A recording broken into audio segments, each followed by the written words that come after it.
नमस्कार। सभी को नमस्कार। आज हम लोग पढ़ेंगे परमाणु संरचना के बारे में। हमने कुछ नोट्स तैयार किए हैं आपके लिए। तो अब हम आपको परमाणु संरचना से लेकर केमिस्ट्री का जितना भी इम्पोर्टेंट चैप्टर है आप सबको बताएंगे। ठीक है।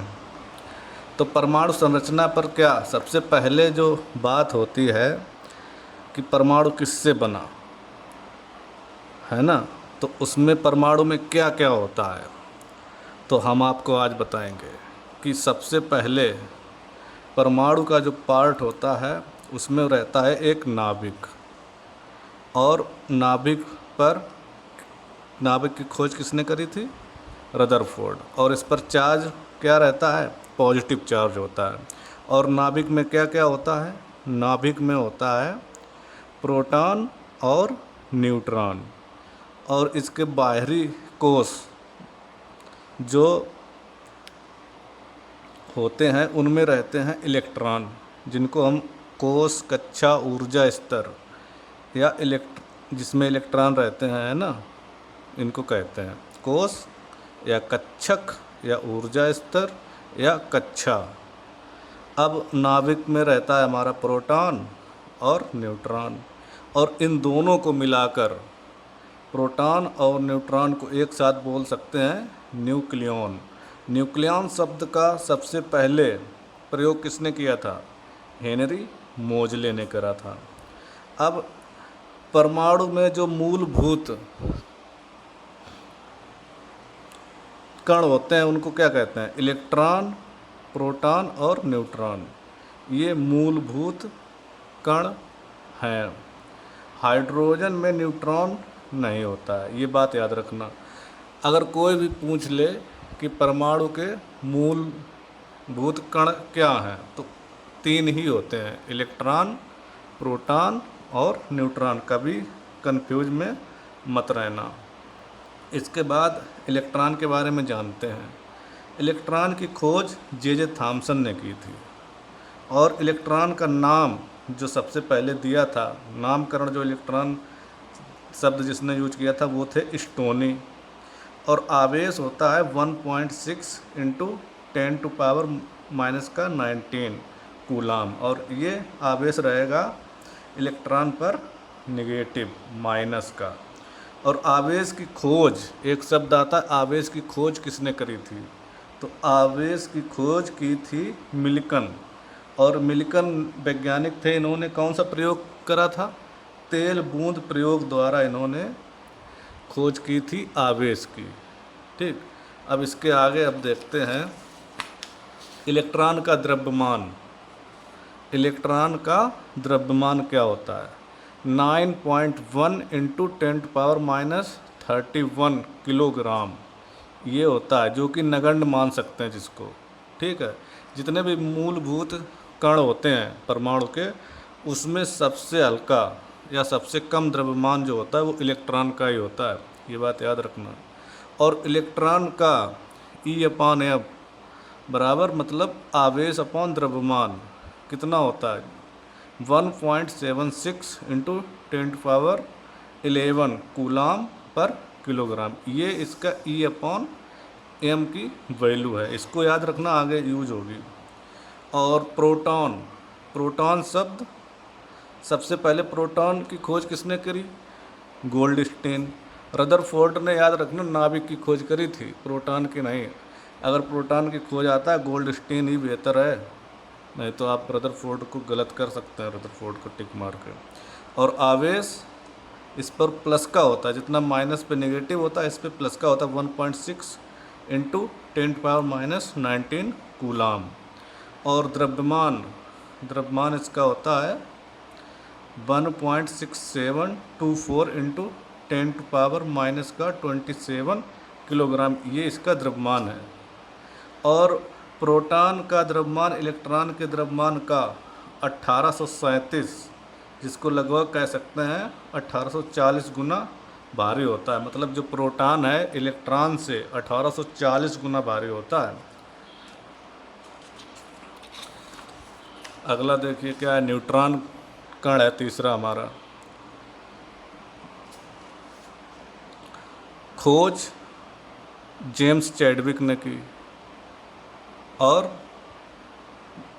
बेरिलियम पर अल्फ़ा कणों की बौछार द्वारा की गई।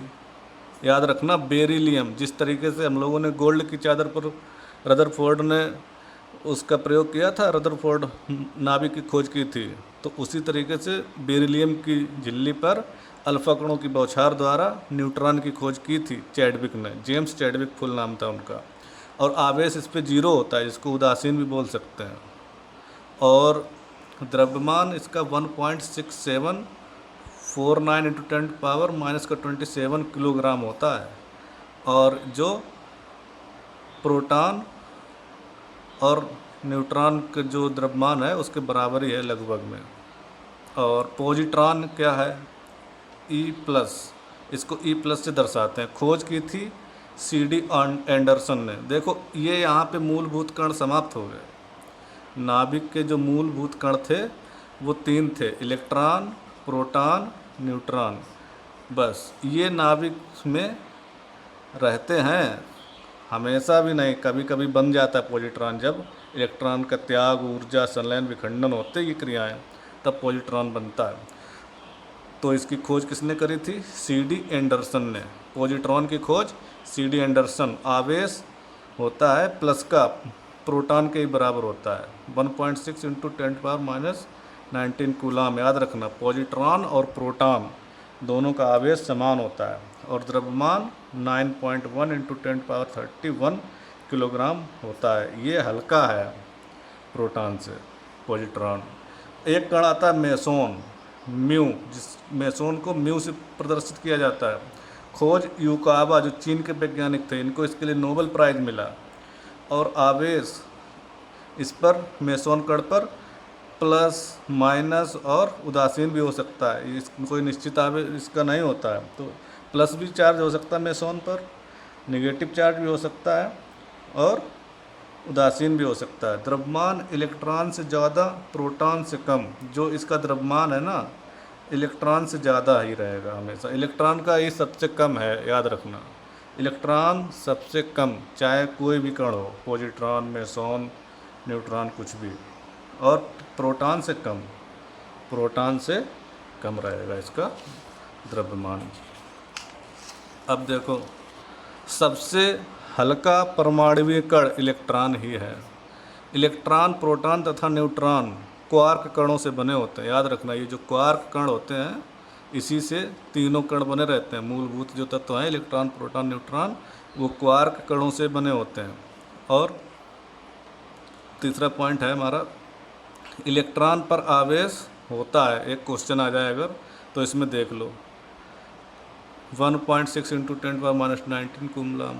1 इसमें देखो, और हमारा सही वाला होगा ये D, ये हमारा एक भी नहीं है।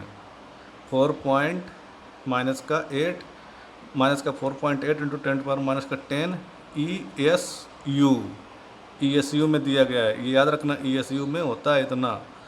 ये इलेक्ट्रॉन के चार्ज हैं दोनों, 4.8 इंटू 10⁻10 ESU और 1.6 इंटू 10⁻। ये इम्पोर्टेंट क्वेश्चन है, इसीलिए हमने आपको दिखा दिया। और इलेक्ट्रॉन, प्रोटॉन तथा न्यूट्रॉन अल्फा कणों के लिए E/m का सही क्रम। अब E/m का सही क्रम पूछा गया है, तो आप लिख लीजिए ऐसे, इलेक्ट्रॉन, प्रोटॉन, न्यूट्रॉन और अल्फा।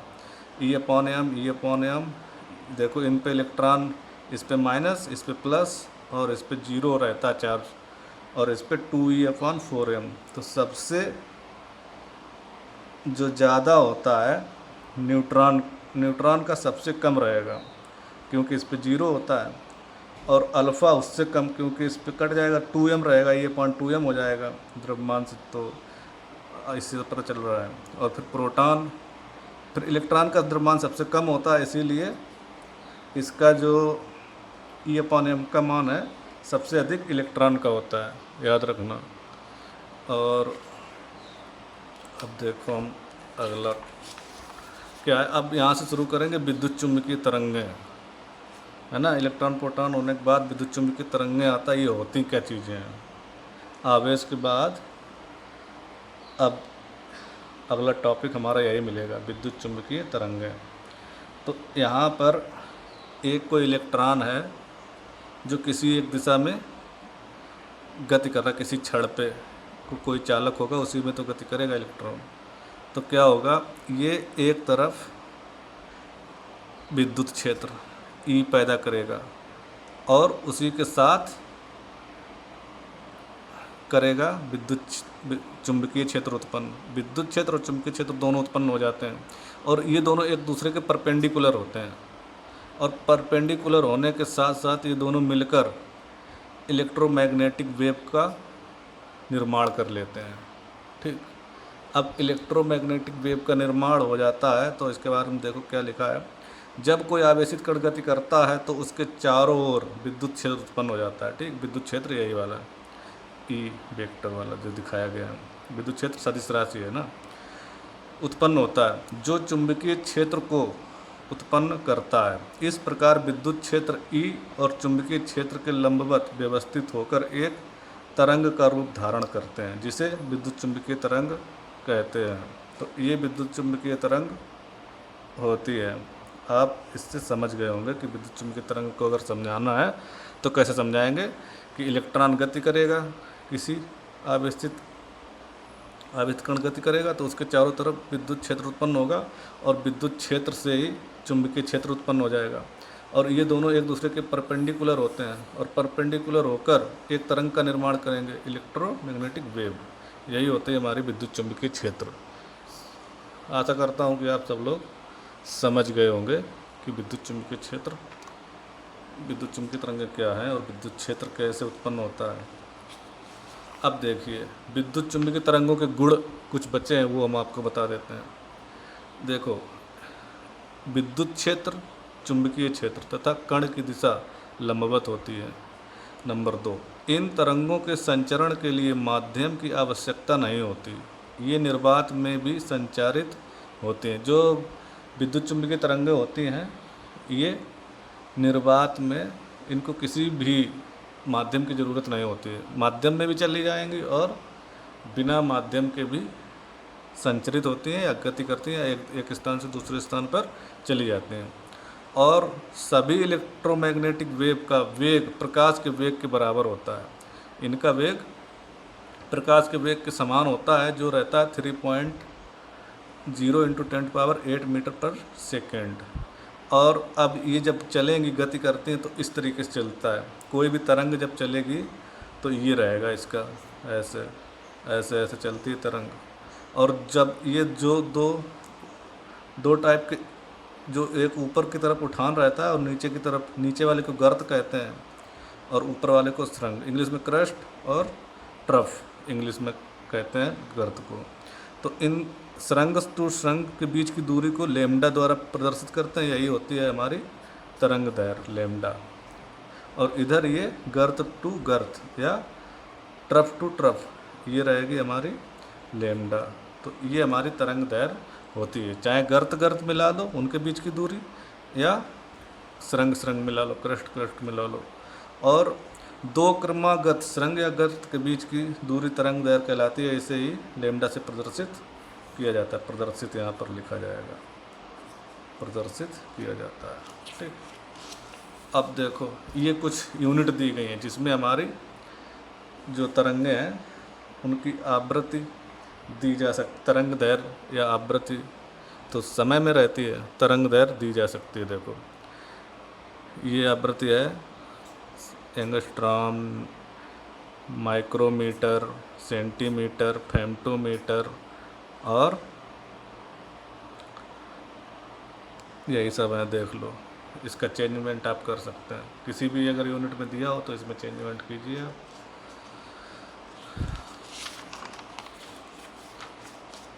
विद्युत चुंबकीय तरंगें, इलेक्ट्रोमैग्नेटिक वेव, देखो इसको एक कोई पॉइंट है, इससे हमारे विद्युत चुंबकीय तरंग निकल रही है, इसको आप देखिए। और ये जो हमारे श्रृंग और गर्त, श्रृंग श्रृंग श्रृंग श्रृंग, ये लैम्डा लैम्डा, एक सेकेंड में जितनी छोटी तरंग दैर्घ्य होगी उतनी ज़्यादा एक सेकेंड में निकल जाएगी तरंग।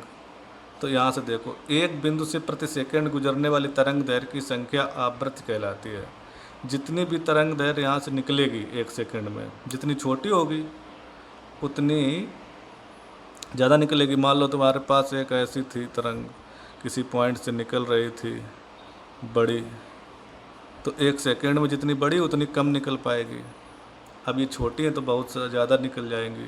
तो वही है, इसमें वही बताया गया है कि एक बिंदु से प्रति सेकंड गुजरने वाली तरंग दैर्घ्य की संख्या आवृत्ति कहलाती है। इसे न्यू, ये एक इस तरीके का सिंबल होता है न्यू, वी ना होके थोड़ा टेढ़ी वी होती है, इसको हम न्यू द्वारा व्यक्त किया जाता है, न्यू नाम दिया जाता है इसको। इसकी इकाई यूनिट पर सेकंड या हर्ट्ज होती है। 1 हर्ट्ज बराबर चक्कर प्रति सेकंड होता है या प्रति सेकंड मान सकते हैं। यहाँ पे उसको दर्शाया गया है कि एक सेकंड में छोटी अगर होगी, अगर लेमडा छोटा तो आवृत्ति अधिक, और लेमडा बड़ा, तरंग दैर्घ्य अगर ज़्यादा बड़ी है तो आवृत्ति कम होगी। किसी तरंग की आवृत्ति उसके तरंग दैर्घ्य के व्युत्क्रमानुपाती होती है। ठीक, व्युत्क्रमानुपाती। और यही है न्यू बराबर, न्यू अनुक्रमानुपाती 1/λ। जब हम अनुक्रमानुपाती के चिन्ह हटाएंगे तो न्यू अपॉन सी अपॉन लेमडा हो जाएगा। सी बराबर प्रकाश का वेग यहाँ पर, जिसकी वैल्यू 3.0 × 10⁸ मीटर प्रति सेकेंड। यहाँ पे न्यू 1/ν2 = λ2/λ1 उल्टा हो जाएगा, क्योंकि वो व्युत्क्रमानुपाती है उसके। अब देखिए आगे आपको, हमने आप पहले से लिखा रहता, अगर आपके सामने लिखाएंगे तो टाइम ज़्यादा लग जाएगा, इसीलिए हम लिख के ले आते हैं सीधा आपको समझाने के लिए बस। 1 सेंटीमीटर दूरी में उपस्थित तरंग दैर्घ्य की संख्या तरंग संख्या कहलाती है। जैसे ये 1 सेंटीमीटर है, यहाँ पर कितनी तरंग दैर्घ्य होगी, लेमडा, ये लेमडा, ये जितनी होंगी उनकी संख्या तरंग संख्या कहलाती है। तरंग संख्या 1 सेंटीमीटर में उपस्थित तरंग दैर्घ्य की संख्या तरंग संख्या कहलाती है। इसे न्यू बार द्वारा व्यक्त किया जाता है। देखो ये है तो आवृत्ति से ही लगभग एक समान, लेकिन थोड़ा अंतर रहता है इसमें, तो इसको लेमडा बार से प्रदर्शित किया जाता है। इसकी इकाई सेंटीमीटर प्रति सेंटीमीटर होती है। ठीक है, आवृत्ति की तरह होती है लेकिन ये थोड़ा डिफरेंट है, इसको तरंग संख्या कहते हैं। देखो उसी तरीके से इसको भी समझाया गया कि अगर कोई 1 सेंटीमीटर में छोटी तरंग दैर्घ्य की तरंग गति करेगी तो उसमें बहुत सारे लेमडा, बहुत सारे तरंग दैर्घ्य हो जाएंगे, तो इसका हमारा तरंग संख्या ज़्यादा होगा। और अगर बड़ी तरंग दैर्घ्य की कोई भी तरंग है तो अगर उसमें जो तरंग संख्या है कम हो जाएगी। ठीक है, तरंग दैर्घ्य कम होने पर तरंग संख्या अधिक होती है। v बराबर 1/λ होता है। v मतलब v नहीं, न्यू बार बराबर 1/λ होता है। और यहाँ लेमडा, न्यू बार तथा न्यू में संबंध देखिए, न्यू बराबर c/λ, तो न्यू बराबर हमारा 1/λ की जगह पे हमने न्यू बार रख दिया, और c, तो ये संबंध हो गया हमारा। न्यू बार बराबर 1/λ है ना, उसी को हमने यहाँ पर रख दिया है। ये लेमडा थोड़ा सही नहीं बना लेना, ये सही है। ठीक, जब विद्युत चुम्बकीय तरंगों को तरंग दैर्घ्य के बढ़ते हुए क्रम में व्यवस्थित किया जाता है तो इसे विद्युत चुम्बकीय तरंग स्पेक्ट्रा कहते हैं। ये देखिए आप, पहले कॉस्मिक रेज, ये बढ़ते हुए क्रम में है, तरंग दैर्घ्य के बढ़ते हुए क्रम में लिखें। फिर नंबर 1 पे सबसे छोटी तरंग दैर्घ्य कॉस्मिक रेज की, फिर गामा रेज की, फिर एक्स रेज की, फिर पराबैंगनी क्षेत्र की, फिर दृश्य क्षेत्र की, फिर अवरक्त लाल की। तो तरंग दैर्घ्य और तरंग दैर्घ्य हमारी, जब हम लेफ्ट से राइट जा रहे हैं तो तरंग दैर्घ्य बढ़ेगा। जिस तरीके से हमारी तरंग दैर्घ्य बढ़ रही है तो आवृत्ति हमारी कम हो गई। जितनी ज़्यादा तरंग दैर्घ्य, आवृत्ति हमारी कम, ऊर्जा भी कम होगी। और सूक्ष्म तरंगें और रेडियो तरंगें, सबसे ज़्यादा जो तरंग दैर्घ्य होती है वो रेडियो तरंग की होती है, और इसमें आवृत्ति सबसे कम होगी और सबसे कम ऊर्जा भी होती है रेडियो तरंग की। देखो सबसे अधिक तरंग दैर्घ्य रेडियो तरंग, और सबसे कम तरंग दैर्घ्य कॉस्मिक रेज, और सबसे कम आवृत्ति रेडियो तरंगें, और सबसे कम ऊर्जा रेडियो तरंग है। लेकिन रेडियो तरंगों की सबसे ज़्यादा क्या होती है, लेमडा तरंग दैर्घ्य सबसे अधिक होती है। एक्स रेज का यूज करते हैं हम आंतरिक संरचना को देखने के लिए, आंतरिक संरचना। अवरक्त तरंग गर्म, कोई चीज़ गर्म करने के लिए। सूक्ष्म तरंगें टीवी और रिमोट में यूज होती हैं इनका। और रेडियो तरंगें संचार में प्रयोग करी जाती हैं। अब हम देखिए दृश्य क्षेत्र को देखते हैं। दृश्य क्षेत्र में जो हमारे पास कलर्ड तरंगें आती हैं विवग्योर नाम की, विवग्योर, ये हमारे सारे कलर हैं, वायलेट, इंडिगो और बी से ब्लू, जी से ग्रीन, वाई से येलो, ऑरेंज, रेड। ये यहाँ से 400 nm से 800 nm तक इनकी नैनोमीटर है। यहाँ पे nm नैनोमीटर 450 nm तक इनकी रेंज होती है। देखो कहीं कहीं 800 nm लिखा रहेगा, कहीं 750, ये दोनों ही सही हैं। ये हमारी दृश्य प्रकाश की रेंज है, 400 नैनोमीटर से 800 नैनोमीटर या 750 नैनोमीटर, याद रखना इन सबको। और ये क्वेश्चन देख लो एक, 600 एंगस्ट्रॉम की तरंग की आवृत्ति तथा तरंग संख्या ज्ञात करो। तो हमारे पास जो आवृत्ति दे रखी है, ये फार्मूला होता है उसका। लेमडा हमारा 6000 एंगस्ट्रॉम दे रखा है और हमें आवृत्ति फाउंड करनी थी, तो हमने इसी में वैल्यू पुट कर दी। तो 6 इसको हमने बदले चेंज कर लिया मीटर में, है ना। ये हो गई हमारी मीटर में। 10 टू पावर 1 एंगस्ट्रॉम बराबर होता है 10 टू पावर -10 मीटर। जब यहाँ पे हमने पुट किया तो आया हमारे पास टोटल हल करने के बाद 6.10⁻⁷। अब V/C लेमडा में हम वैल्यू पुट कर देंगे। ये ऊपर हमारा प्रकाश का चाल, नीचे ये वैल्यू रख दी 0, हल करने के बाद 0.5 × 10⁻15 आ गया।